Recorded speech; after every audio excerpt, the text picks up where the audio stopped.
खुदावंद में आप सब की सलामती चाहता हूँ, सुनने वालों की, अल्प के अपने मुल्क अजीज़ पाकिस्तान की, हुकूमतों की, अफवाज पाक की, हर अदारे की, हर इंसान की सलामती चाहता हूँ। प्यारो, एक नया सिलसिला फिर वही आगे मैं बढ़ा रहा हूँ। कलाम पाक में तशबीहात और अलकाब, ये मैंने तैयार किया है 28/7/25 को, मंडे वाले दिन दोपहर 12 बजे रावलपिंडी से। माहीगीर और मछलियाँ, हिजकिय्येल 47 बाब 6 था 12 आयत तक। फिर मुकाशवा 22 बाब और आयत नंबर 4 से 16 तक। माहीगीर यानी मछलियाँ पकड़ने वाले, माही मछली को कहते हैं, गिर पकड़ना। तो ये तशबीहात और अलकाब हैं शागिर्दों के। मत्ती 4 बाब आयत नंबर 18-22, 4 माहीगीर मसीहा ने उनको चुना और शागिर्द बनाया, फिर इन्हीं को रसूल बनाया। 2 सगे भाई शमौन और पतरस। शमौन जो पतरस कहलाता है और उसका भाई इंद्रियास। फिर 2 सगे भाई जब्दी के बेटे याकूब और यूहन्ना। इनको कहा, अब मैं तुम्हें माहीगीर से आदमगीर बनाता हूँ कि तुम लोगों को मेरी आसमानी बादशाही के जाल में लाओगे। और ये भी मत्ती 22 बाब 1-14 आयत पढ़ेंगे। बादशाह जिसका सही माना है सारे जहान का बड़ा,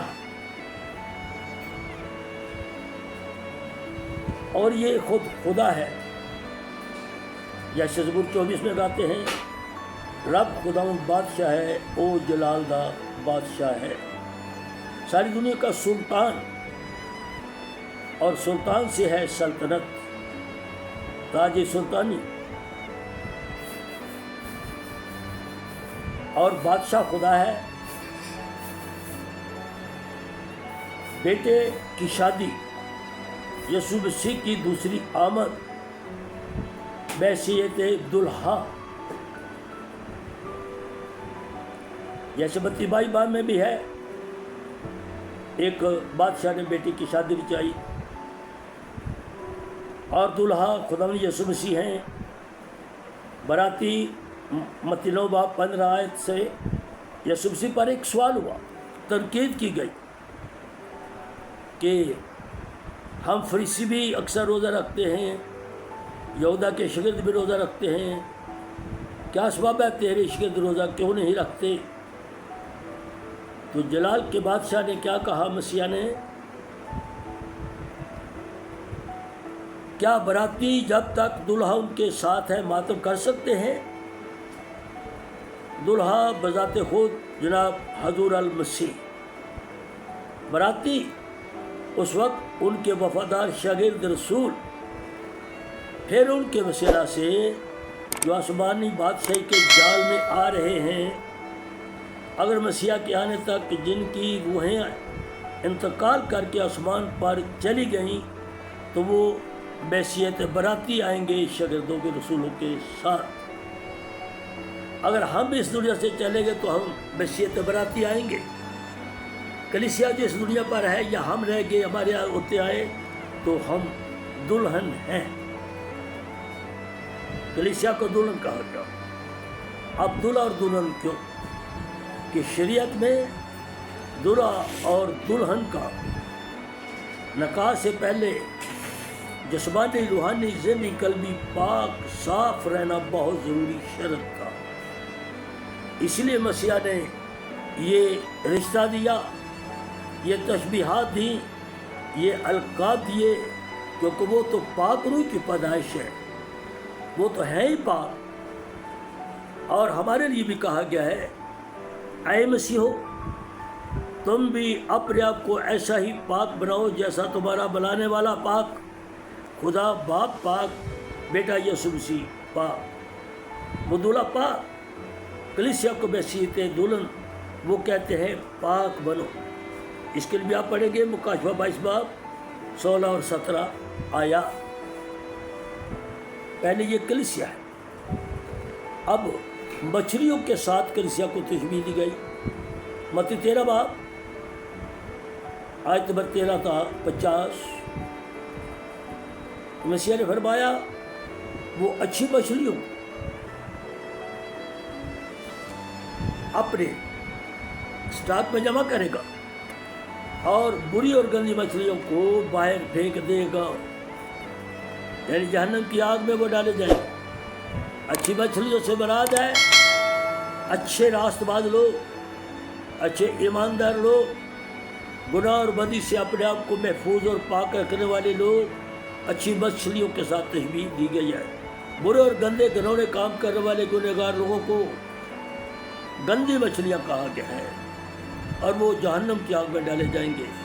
आए मसीहो मेरे और मेरे बाप दादा के घराने समेत हम सब अपना अपना जायजा लें, हम कैसी मछलियाँ हैं। आसमानी बादशाही के जाल में आ चुकी हैं कि अभी तक नहीं। दूसरे लफ्ज़ों में रास्तबाज लोग हैं या बदकार गुनहगार। खुदा की बादशाही को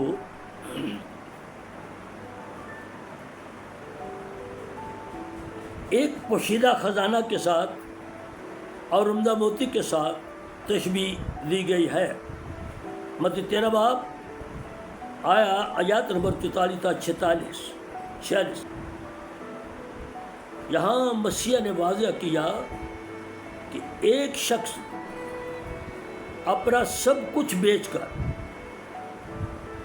वो खेत ही खरीद लिया जिसमें एक खजाना छुपा हुआ था, और वो खेत सारी दुनिया और आलमगीर कलीसिया है।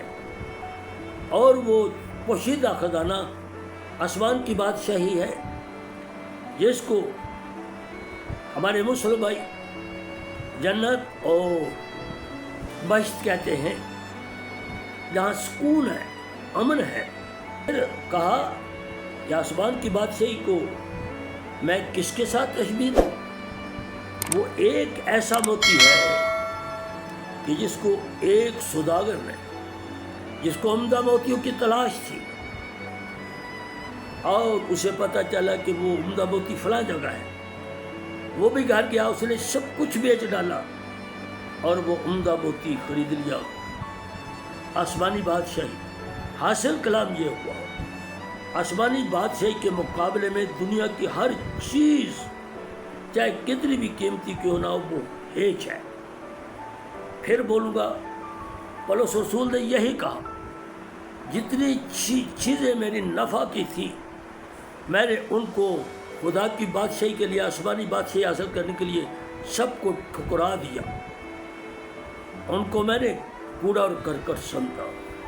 हम अपना अपना जायजा लें, हम आसमानी बादशाही को जो एक पोशीदा खजाना, एक उम्दा मोती है, उसको अपने दिल में ज़्यादा अजीज़ रखते हैं या दुनिया की फ़ानी चीज़ों को? फ़ानी चीज़ों का जिक्र आ गया।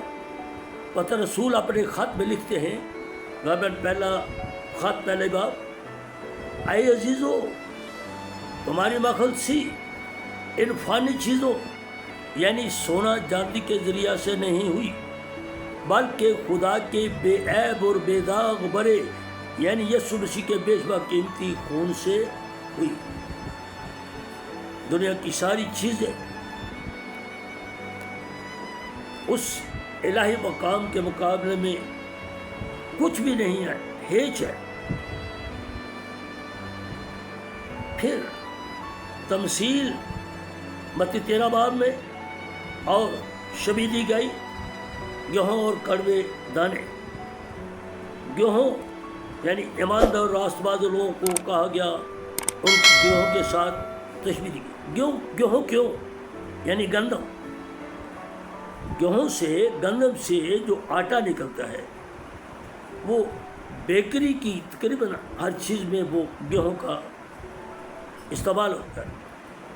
तनूरों पर, हमारे घरों पर, हर चीज़ में गंदम यानी गेहूँ, उसका आटा इस्तेमाल होता है। ईमानदारों को इसलिए कहा गया, पाक कलाम को भी गंदम का तशबीह दी, जिसके अंदर रूहानी खुराक है, जिसके अंदर हमारी रूह की ग़ज़ा है। और कड़वे दाने शरीर और बुरे लोग। हम क्या हैं? अपने आप को परखें कि गेहूँ की जगह है या कड़वे दानों की जगह। कड़वे दानों की बात आ गई। मसीहा ने यही तमसील दी कि खेत के मालिक ने अपने खेत में गेहूँ का बीज बखेरा, उसका छटा दिया, लेकिन जब वो मालिक घर आया तो लोगों के सोते में उनके दुश्मन ने, मुखालिफ ने यानी इब्लीस ने कड़वे दानों का भी छट्टा दे दिया। यानी बुरे लोग भी वहाँ इब्लीस ने पैदा कर दिए अच्छे लोगों में। और जब वो दोनों उगे, वो फल लगा, तो नौकरों ने देखा कि ये तो कड़वे दाने भी साथ है, काले काले सिक्के।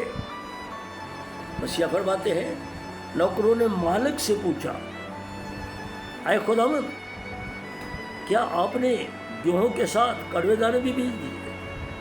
तो मसीहा ने कहा, नहीं, ये हमारे मुखालिफ इब्लीस ने। हम ये भी अपना जायजा लेंगे, हम गेहूँ की जगह है या कड़वे दानों की जगह है। पाक कलाम में और कुछ मज़ीद तशबीहात, मुकाशफा 3 बाब आयात नंबर 14-22, मसीहा ने कहा, जो आमीन, सच्चा और बरहक गवाह, यानी खुदावंद यीशु मसीह खुदा की खिलकत का मब्दा यानी इब्तिदा करने वाला। यूहन्ना पहला बाब 1-5 आयत पढ़ें, फिर इमसाल 8 बाब मुकम्मल पढ़ें। इब्तिदा करने वाला और इलाही हिकमत और कुदरत के अलकाब से नवाजा गया खुदावंद यीशु मसीह।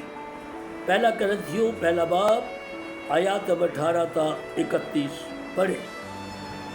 यीशु मसीह आमीन, जो मुकाशवा 3 बाब में देखा, जिसका असल मतलब ये है कि जो कुछ भी अंबिया ने मेरे हक में कहा, इससे तशबीह दी।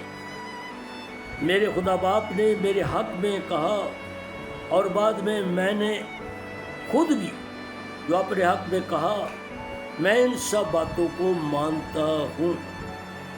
आमीन का मतलब यही है, मान लेना। मान लेने वाला ईमानदार होता है। हम अपना जायजा लें कि हम कहाँ तक आमीन पर कायम रहते हैं या कैसे ईमानदार हैं। यीशु मसीह ने कहा, मैं आमीन। हम आमीन किस नज़रिए से करते हैं? भेड़ चाल, देखा देखी आमीन कहते हैं, या फिर ये मेरे दिल की हकीकी आवाज़ है? हम अपने आप को परखें। अगर पॉइंट नंबर 2 सच्चा और बरहक पढ़े, गिनती 23 बाब 19 आए। सच्चा खुदा इंसान नहीं कि झूठ बोले। और यीशु मसीह ने खुद कहा, मैं सच्चा हूँ। खुदा खुद यीशु के रूप में दुनिया पर जाहिर हुआ, इसलिए वो अपने सब कामों और बातों में सच्चा और बरहक है। फरमाने वाला मसीह राह, हक और ज़िंदगी मैं हूँ, क्योंकि यीशु मसीह रूह खुदा, कलाम खुदा और नूर खुदा थे और अब्दुल रहेंगे। इसलिए उनको वो नाम बख्शा جو سب ناموں سے افضل ہے، اعلیٰ ہے۔ اور جلالی خدا نے انہیں اپنے دائرے ہاتھ بٹھایا۔ یسوع شفاعت کنندہ ہے۔ عبرانیوں 7 باب 20 تا 28 آیت پڑھے۔ وہ اب تک کاہن اس لیے کہ یسوع ایک بہتر عہد کا ضامن ٹھہرا، وہ ہمارا شفاعت کرنے والا، خدا باپ کی دائیں طرف بیٹھا، ہماری وکالت کرنے والا، ہمارا مددگار۔ پاک کلام خاص ہتھیار، افسیوں 6 باب آیات نمبر 10 تا 17 پڑھے۔ پاک کلام خاص ہتھیار، پہلا ہے سچائی، پھر راست بازی، صلح کی خوشخبری، پختہ ایمان، نجات کا خوف، روح کی تلوار، روحانی ہتھیار اور مددگار۔ ان سب ہتھیاروں کی ہر ایماندار کو ہر میدان میں اشد ضرورت ہوتی ہے۔ ان کو پہن لیں، اپنے گلے کا ہار اور اپنے سر کا سہرا بنا لیں۔ ان ہتھیاروں کو اپنے اپنے دلوں میں بھی کندہ کروا لیں۔ اچھے خادم الدین سے پاک کلام کو سیکھیں اور رفاقت رکھے گا اچھے خادموں سے۔ دعا، اے پاک خدا، مجھ نکمے اور کمزور کے گھرانے اور سب ایمانداروں سمیت مدد و رہنمائی فرمائیں۔ آمین ثم آمین۔ پھر ملیں گے، خداوند میں جیتے رہے۔